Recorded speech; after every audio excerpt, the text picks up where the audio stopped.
On May 23rd, next week, Sony will announce their new Sony ZV-1 successor. In this video, I'm going to share with you 7 things I wish Sony will add to this new camera.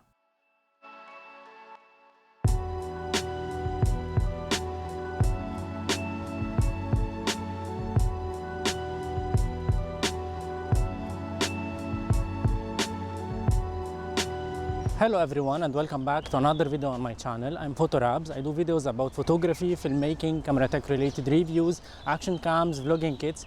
If you are interested in these topics, I highly appreciate if you go subscribe to my channel. That's a massive help. And now let's go back to the video.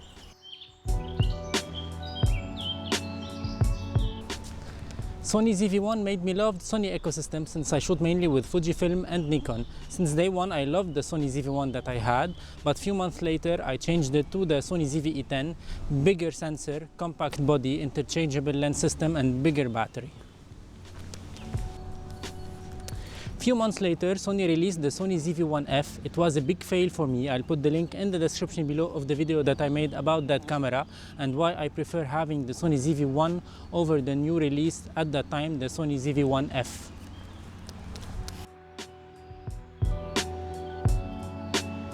In few days, Sony will release their new ZV-1 successor, and since we heard this rumor, I was thinking what I would like to be changed on this new camera, what I would like to be enhanced on this new camera. Let's talk about it.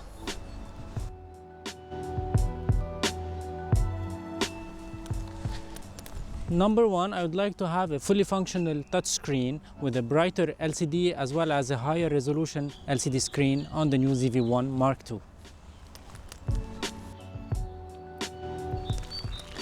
Number two on my list is to have the new menu system that we can find now on the new Sony ZV-E1, for example. It's much more intuitive than the old version of the menus of the Sony ZV-1 or the Sony ZV-E10 that I'm using now to record this video.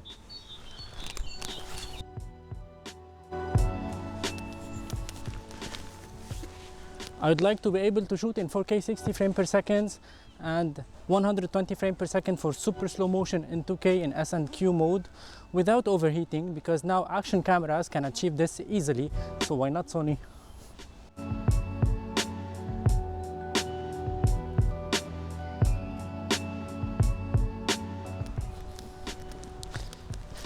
A sensor size of 1 inch is not a problem. It could be a little bit bigger, but 1 inch is fairly enough for vloggers.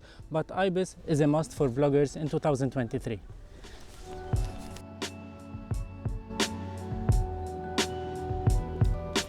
And since this camera is dedicated for vloggers, I'd like to see a wider focal length of 16 to 35, and if it's not possible, a 16 to 24 will do the job. An aperture of f1.8 will be great for vloggers as well. The battery on the Sony ZV-1 was very bad. It didn't last for more than 30 or 40 minutes at the maximum. That's why mainly I switched to the Sony ZV-E10, which has a bigger battery. So I would like to have a much bigger battery on the Sony ZV-1 Mark II.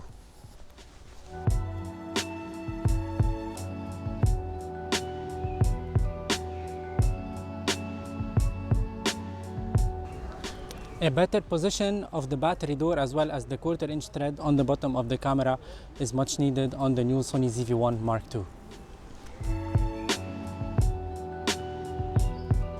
Concerning the price, I think it should be priced around 850 or 900 euros. That will be great and ideal for content creators and vloggers out there. In all cases, I'll be trying to have my hands on as soon as it will be distributed in Europe, so you can have a better view of this camera, unless it has a fixed focal length such as the Sony ZV-1F. In that case, I'll not buy this camera, I'll not try it on this channel.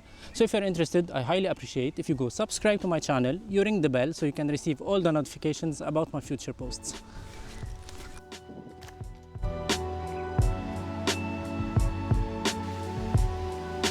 And that was it for today's video. I hope you enjoyed it. Don't forget to write me down in the comment section below your thoughts and your wish list for the new Sony ZV-1 Mark II, and see you in another video. Ciao!